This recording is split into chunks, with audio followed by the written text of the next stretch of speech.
जय जगन्नाथ। सुक्ति सौरभ आमरी सत्य प्रायोजित सुक्ति सौरभ कार्यक्रम को आपण मानू समस्त को स्वागत और नमस्कार करुछि। मु रमाकांत मिश्र। प्रिय दर्शक बंधु श्रोता बंधु, आज ये सुक्ति सौरभ कार्यक्रम आम शुणा मनुष्यर प्रकार भेद। नीतिशास्त्र मनुष्य मान को गुण आचरण कर्म इत्यादि भेदरु केते प्रकार करा जाइछि ए संपर्क रे नीतिशास्त्र किछि श्लोक अवतारणा करी आमे मान शुणिबा मनुष्यर प्रकार भेद। चाणक्य कहिचंती अधमा धनमिच्छन्ति धनं मानं च मध्यमा उत्तमा मानमिच्छन्ति मानो हि महतां धनम्। चाणक्यंक मत अनुसार समाज रे तीन प्रकार व्यक्ति देखा जाती। सेमाने हेले अधम, मध्यम एवं उत्तम। ई अधम श्रेणी मनुष्य एमानंकर स्वभाव कौन? अधम श्रेणी जो माने मनुष्य सेमानंकर स्वभाव कौन? से कहिले अधमा धनमिच्छन्ति। अधम श्रेणीर मनुष्य सर्वदा धन ही इच्छा करता है। जहाँ भी जाऊ क्षति हो लाभ हो अन्न कार जहाँ भी अनिष्ट हो जाऊ तांकर धन ही धन दरकार।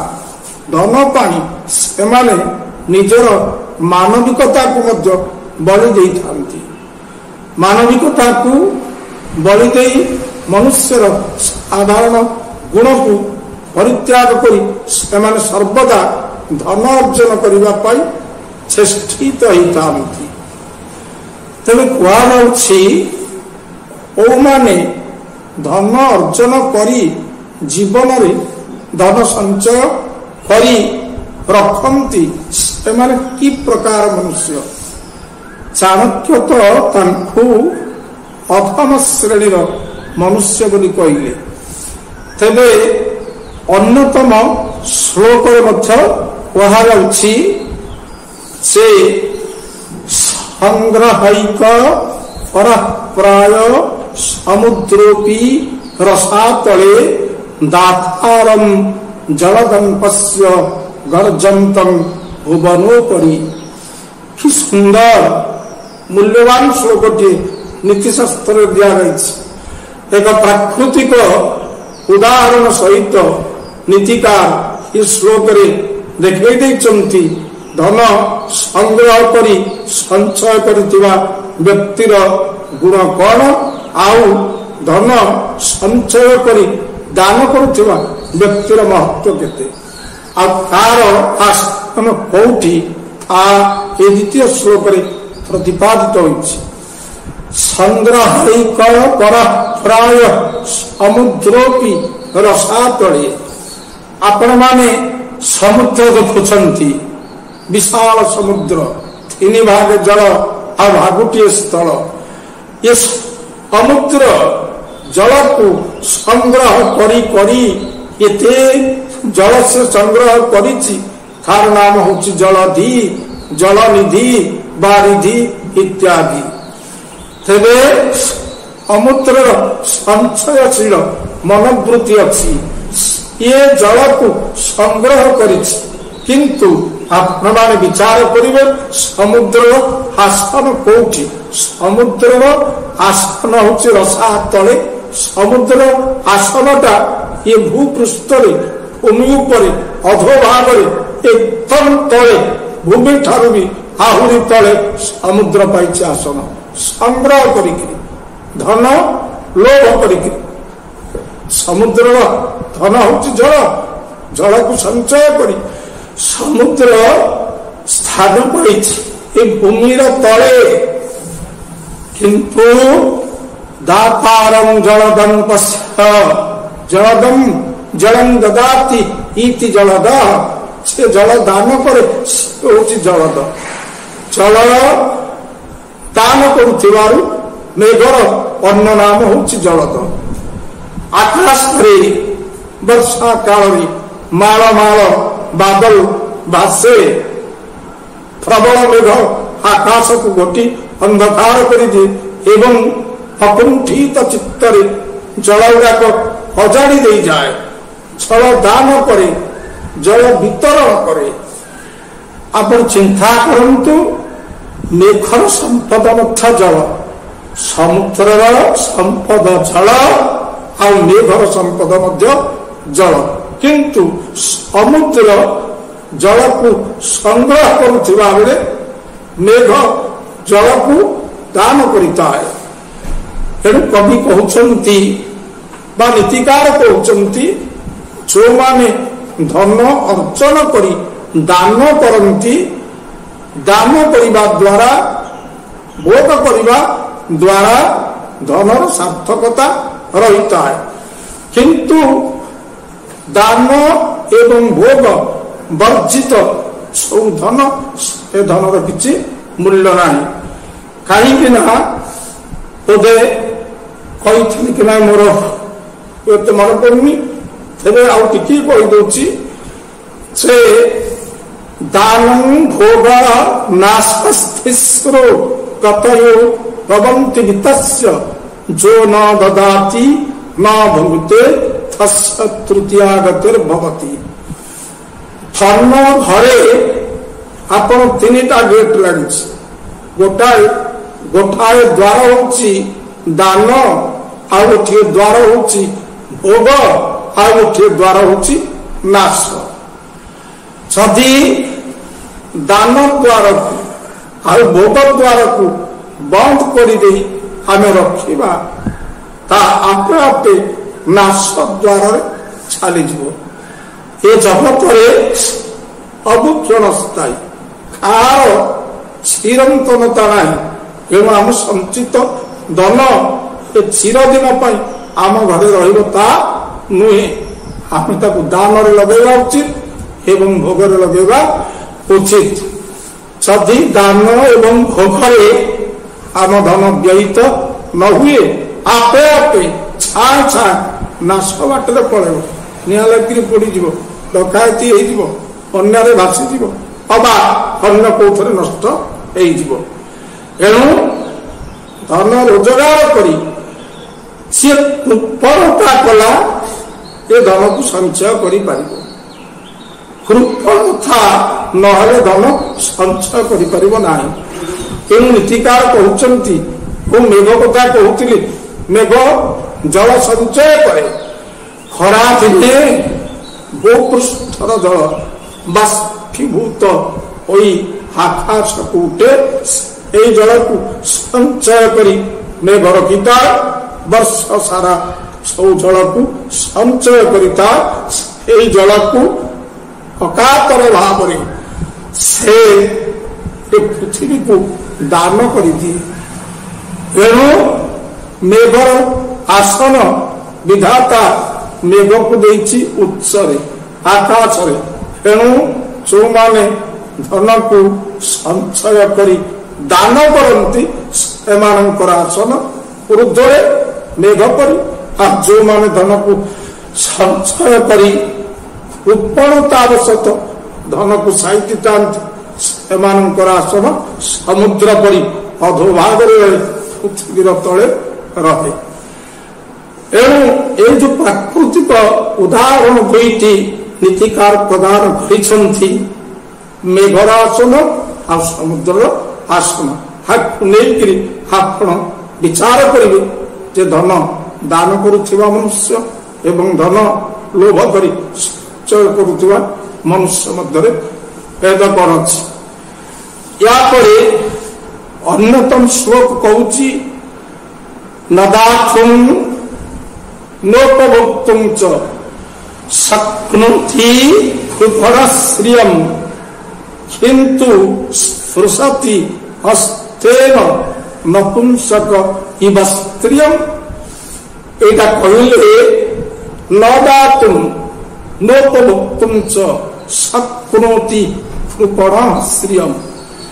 कृपण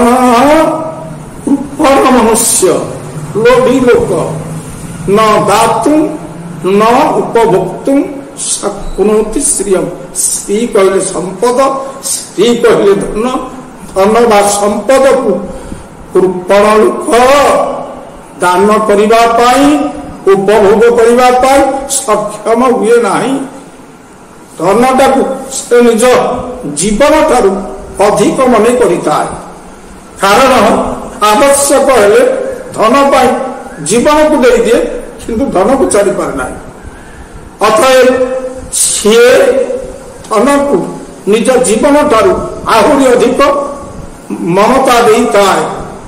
ये लोक धन अर्जन कला पर ये कौन दान करिवो ना उपभोग करिवो? दान करि परिबो ना कि उपभोग करिवो ना। आ कौन करिवो ना धन को खाली संचय करी गतई से धन को केवल देखिवो, धन को भोग करि परिबो नाही। ताले से व्यक्ति किपरि से लोक धन अर्जन करे, अर्जन करी दान करे नाही, उपभोग करे नाही, केवल देखे नीति शास्त्र से लोक पाई एक उदाहरण देछि। कौन किंतु स्पृशति हस्तेन नपुंसक इव स्त्रियम।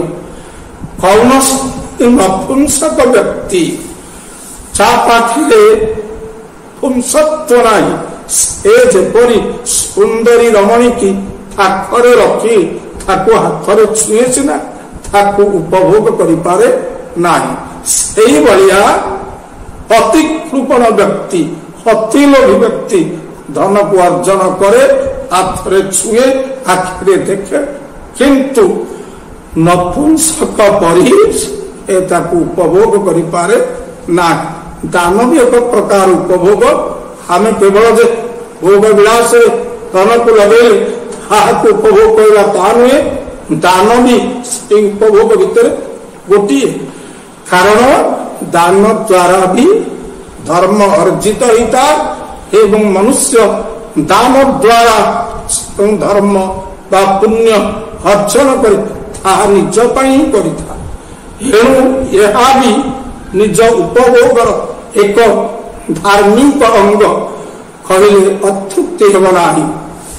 सुतरां कुहाउछि धन आम अर्जन करिबा एवं धन को सत बाटरे आमे व्यय करिबा, ता नहले आम धन अर्जन किछि मूल्य नाही। तीन प्रकार व्यक्ति मध्य मु जनकर कथा कहली, से हूँ अधम।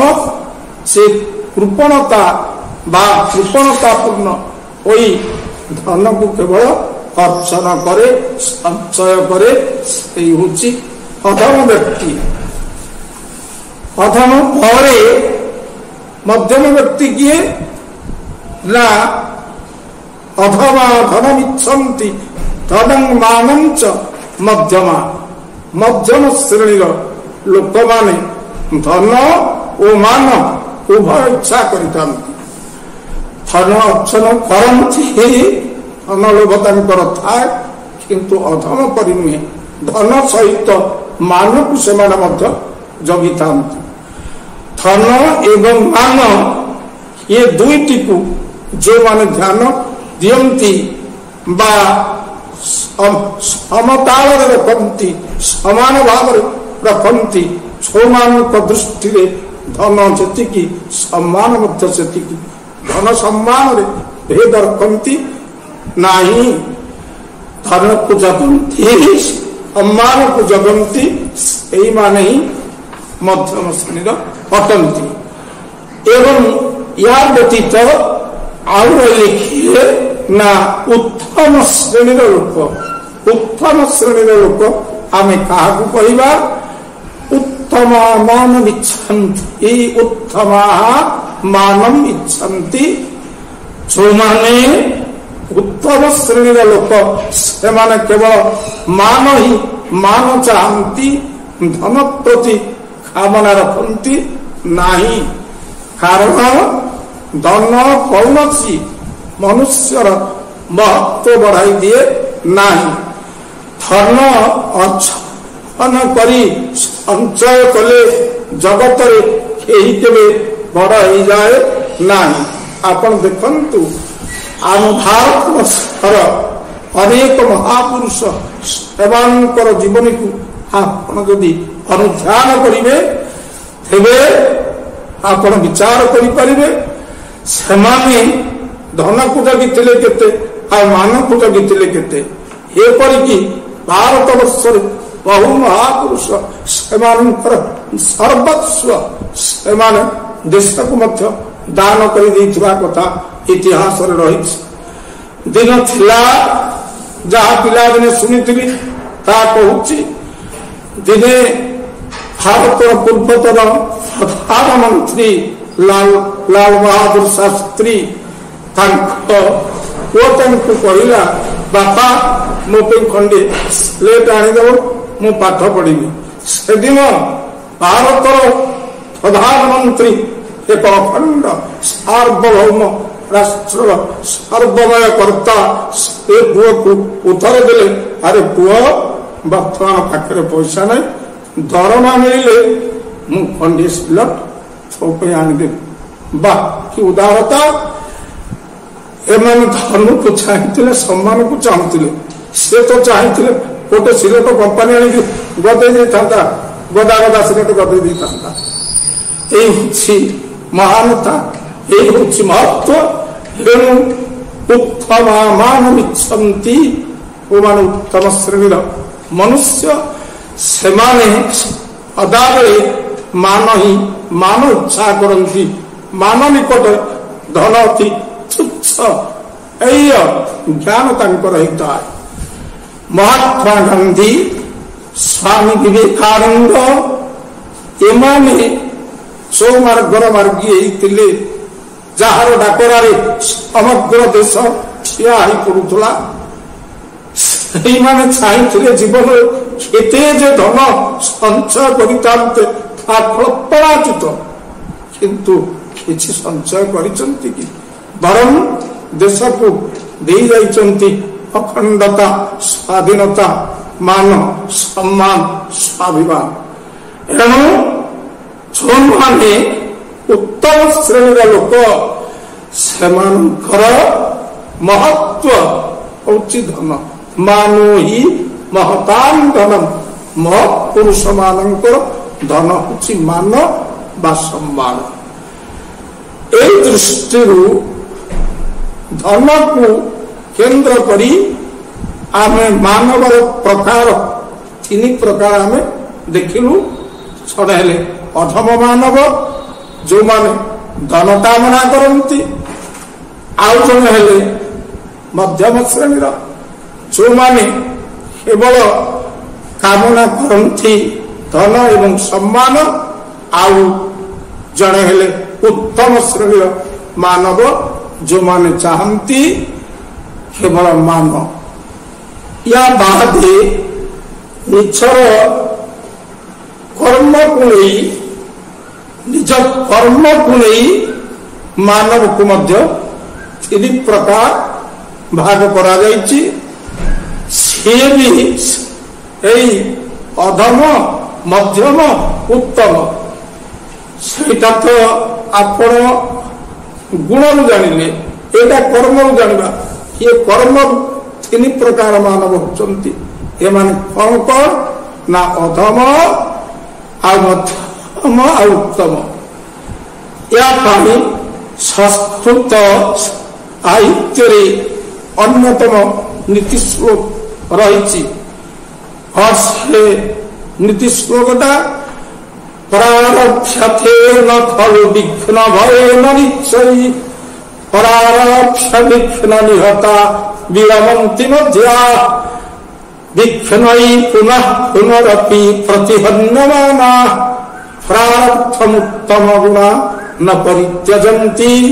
ये श्लोक कौची प्रारब्धतेन फलो विघ्न अयेन नीचै नीच श्रेणीर लोक या माने जो माने अधम श्रेणीर मनुष्य से माने निजर कौनसी कर्म को आरंभ करती नहीं विघ्न भय कर्म फले आग को विघ्न उपजीव प्रतिबंधक आसब विपद सम्मुखीन हवा पड़ो ये कथा को चिंता करी अधम श्रेणीर लोके कार्य आरंभ करती ना। मो कहवा कथा होछि मानवर जीवन होछि कर्ममय। कर्म को छाड़ीदेले मनुष्य केवे बंची पारिबो नाही। निहाती दरिद्र लोक ठारू आरंभ करी कोटिपति अमीर से पर्यंत समस्ते जीवन में किछि ना किछि कर्म करवा उचित। कथार अच्छी अलसुआ दुख पाए यदि आलस्य बस होई आमे बसी रहिले कौनसी कर्म न कले ताले कष्ट आम जीवन में थुआ कहीं या गोटे सुंदर दृष्टांत मु आपण मान आगे दबा चाहे। दिने द्रौपदी द्वैत वन वनवास करने समय धर्मराज युधिष्ठिर को गोटे पद कही जहाँकि मो निज रचना मु कहूँ आलस्य बसकु विपद ग्रास हुए अवज्ञार पात्र अवज्ञात जन नुहई भाजन धरिबा दंड छत्र। वनवास करिसंती 12 वर्ष वनवास सरिबो पुणी अज्ञातवास आहरी 1 वर्ष 13 वर्ष पर युद्ध कले दुर्योधन राज्य। तेणु युद्ध प्रस्तुति युधिष्ठिर टिके शिथिल हो जाए चिंता करना चौटा जाना द्रौपदी परामर्श देती कौन कहले तुम्हें अलसा ही बसी रही शांति कामना करुच से कथा टे चिंता करूना आलस बसा को विपद ग्रास सब लोक जगत अलसुआ होई कर्म न करी बसी रहे से विपदग्रस्त हुए एवं विपद पड़ी थली तलांत हवा पर से अवज्ञार पात्र कहीं खातिर करती ना समाज तार प्रतिष्ठा सम्मान किसी रहे ना। आउ अवज्ञात जन जो लोक अवज्ञार पात्र हुए जहाँ को समस्ते बेखातिरी करती नाक टेकती ये कौन राजछत्र राजदंड धरी राज सिंहासन बसवा योग्य विवेचित हम कि एणु आप देखु आलस्य बस को विपद ग्रास हुए अवज्ञार पात्र। एणु मनुष्यर जीवन सर्वदा कर्ममय हवा उचित। कर्म बिना मानव जीवन किसी मूल्य ना। जहाँ उत्कलमणि गोपबंधु कहते समस्ते ये पद जानती कौन कहले से ये मनुष्य जीवन मानदंड होची कर्म। कर्म द्वारा मनुष्य जीवन दैर्घ्य को माप करा जाता है। मानव जीवन नुहई केवल 10 मास दिन दंड कर्मे जीए नर कर्म एका तार जीवन मानदंड। तेणु कर्म मानव जीवन ମାନଦଣ୍ଡ ମାନବ ଜୀବନର ଦୈର୍ଘ୍ୟ ମୂଲ୍ୟାୟନ କରେ କର୍ମ। କିପରି ଆମେ ମାନବ ଜୀବନର ଦୈର୍ଘ୍ୟକୁ ମାପୁ, ୟାର ଆୟୁଷ 10 ବର୍ଷ, ସିଏ ବଞ୍ଚିଲା 70 ବର୍ଷ, ସିଏ ବଞ୍ଚିଲା 100 ବର୍ଷ। ଏଇ ଯୋଉ ବର୍ଷ, ମାସ, ଦିନ, ଦଣ୍ଡ ଇତ୍ୟାଦି କାଳବାଚକ ଶବ୍ଦକୁ ବ୍ୟବହାର କରି ଆମେ ମାନବ ଜୀବନର ଦୈର୍ଘ୍ୟ ମାପିଥାଉ। ଏ ମାସ, ବର୍ଷ, ଦିନ, ଦଣ୍ଡ, କାଳ ଏଗୁଡାକ ମାନବ ଜୀବନର ଦୈର୍ଘ୍ୟର ଇଏ ପରିମାପକ ନୁହେଁ। ଖାଲି ମାନବ ଜୀବନର ମାନଦଣ୍ଡ ତାର କର୍ମ। କୀର୍ତ୍ତି ଯସ୍ୟ ସଜୀବତି, ଜଗତରେ ଯାହାର କୀର୍ତ୍ତି ଅଛି ସିଏ କାଳ କାଳକୁ ବଞ୍ଚିଛି, ମଲା ପରେ ବି ଇଏ ଅମର। ତେଣୁ ଯୋଉଟା କହିଥିଲେ ନାରୀ କବି କୁନ୍ତଳା କୁମାରୀ, କଣ କହିଥିଲେ? ମରିବାକୁ ଫୁଟି ନାହିଁ ଭବତରୁ ଡାଳରେ। ଭବ ବୋଲି ସଂସାର, ସଂସାର ବୃକ୍ଷର ଡାଳରେ ମୁଁ ମରିଯିବା ପାଇଁ ଫୁଟିନି, ମୁଁ ଏଭଳି କର୍ମ କରିଯିବି। ମରିଗଲା ପରେ ମଧ୍ୟ, ଝଡ଼ିଗଲା ପରେ ମଧ୍ୟ ଏ ଜଗତ ମୋ ସୌରଭରେ ସୁରଭିତ ହେଉଥିବ ଏବଂ କାଳ କାଳକୁ ସୃଷ୍ଟି ଥିବା ପର୍ଯ୍ୟନ୍ତ ମତେ ମନେ ରଖିଥିବ। ଏଣୁ ଯୋଉ ମାନବ କର୍ମ ଦ୍ୱାରା ନିଜ ଜୀବନର ଦୈର୍ଘ୍ୟକୁ ବଢାଇ ଦେଇ ପାରିଥାଏ, ଏଣୁ ବିନା କର୍ମରେ ଜଗତରେ କେହି କେବେ ତିଷ୍ଠି ପାରିବେ ନା। କିନ୍ତୁ ଅଥମ ଶ୍ରେଣୀର ମନୁଷ୍ୟ ଚିନ୍ତା କରେ, କର୍ମ କଲେ, ଏଇ କର୍ମ କଲେ ମତେ ଏହା ବିପଦ ପଡିବ, ବିଘ୍ନ ପଡିବ, ପ୍ରତିବନ୍ଧକ ଆସିବ, ତେଣୁ ସେ କର୍ମ କରେ ନାହିଁ। ନ ପ୍ରାରବ୍ଧତେ, ବିଲକୁଲ କର୍ମ ଆରମ୍ଭ କରେ ନାହିଁ।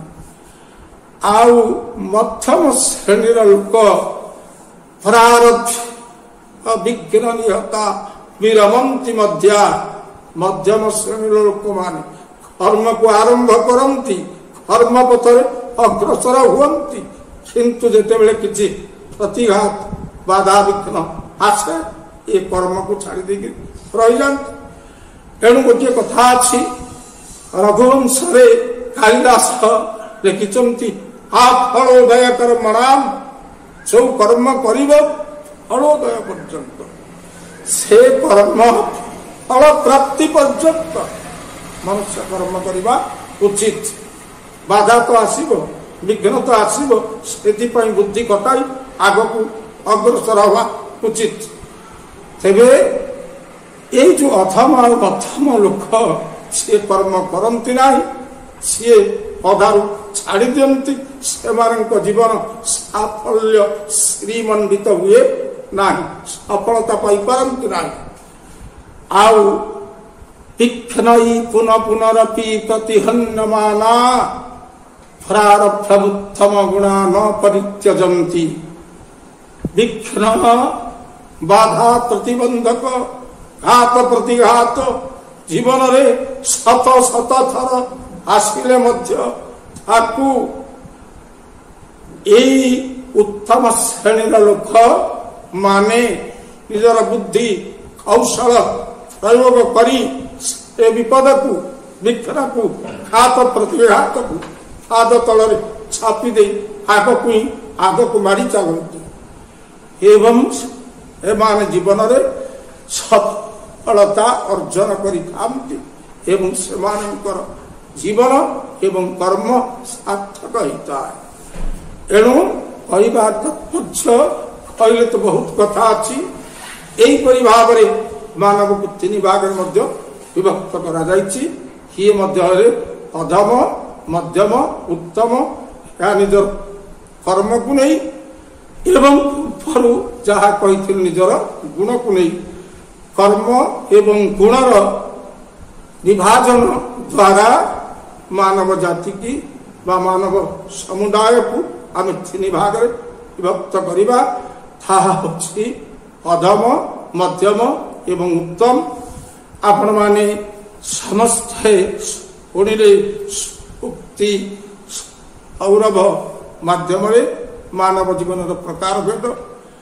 ଆମେ ଆଶା କରୁଛୁ विश्वास रखुचु आमर ये कार्यक्रम गुड़िक आपण मैंने आग्रहर सहित शुणुवे आपण मानकर आग्रह आदर एवं उत्कंठा आम पात्र ये कार्यक्रम को आगक नहीं चलू। जय जगन्नाथ।